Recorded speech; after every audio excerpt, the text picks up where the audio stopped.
নমস্কার সকলকে। আজ আমি চলে এসেছি নাইসেস কিচেনের একটি রেসিপি নিয়ে, পাস্তা রেসিপি। তো চলুন, বাড়িতে থাকা উপকরণ দিয়ে আজ আমি পাস্তা রেসিপি বানিয়ে দেখাবো আপনাদের।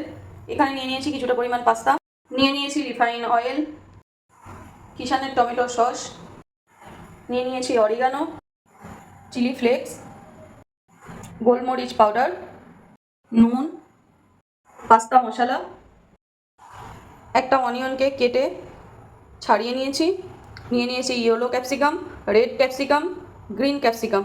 চলুন তাহলে দেখি কিভাবে বানাই। একটা পাত্র নিয়ে নিয়েছি, পাত্রের মধ্যে দিয়ে দেবো পাস্তাগুলো, দিয়ে দেবো পরিমাণ মতো জল, পাস্তাগুলিকে জল দিয়ে বয়েল করে নেব, দিয়ে দেবো অল্প পরিমাণ নুন, অল্প রিফাইন অয়েল।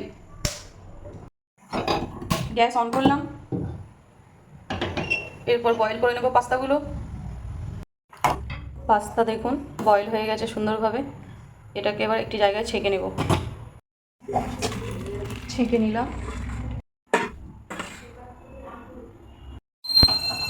গ্যাস অন করলাম, একটা কড়াই বসিয়ে দিলাম, দিয়ে দিলাম কড়াইয়ের মধ্যে অল্প পরিমাণে রিফাইন অয়েল, দিয়ে দেবো কেটে রাখা পেঁয়াজ,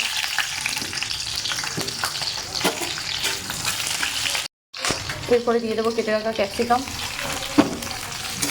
খুব ভালো করে নাড়িয়ে চাড়িয়ে নেব। এরপরে দিয়ে দেবো বয়েল করে রাখা পাস্তাগুলো,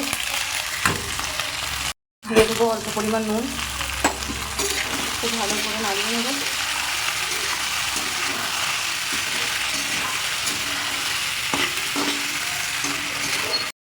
এরপরে দিয়ে দেবো গোলমরিচের পাউডার, দিয়ে দেবো চিলি ফ্লেক্স। আপনারা আপনাদের পরিমাণ মতো দেবেন, আপনারা স্পাইসি খেতে চাইলে দেবেন বেশি করে, যেহেতু আমার বাচ্চারা খাবে সেই জন্য আমি স্পাইসি কমই করব।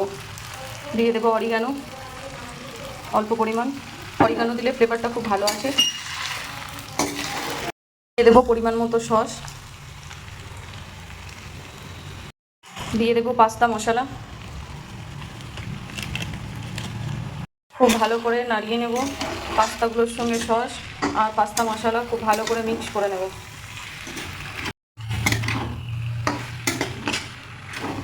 খুব ভালো একটা স্মেল বের হয়েছে পাস্তা থেকে।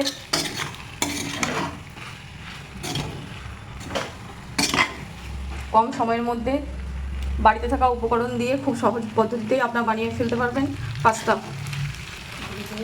রেডি হয়ে গেছে পাস্তা। এবার গ্যাস অফ করে দেব। আপনাদের এরপর সার্ভ করে দেখাবো আমি। এরপর আপনাদের সার্ভ করে দেখাচ্ছি, খুব সুন্দর হয়েছে।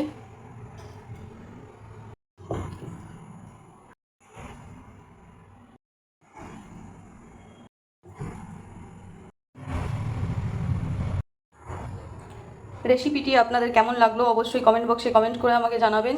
অতি অবশ্যই একবার হলেও এইভাবে পাস্তা বানিয়ে খেয়ে দেখবেন। আর যারা আমার চ্যানেলটি এখনও পর্যন্ত সাবস্ক্রাইব করেনি তারা অতি অবশ্যই আমার চ্যানেলটিকে সাবস্ক্রাইব করুন। ধন্যবাদ সকলকে।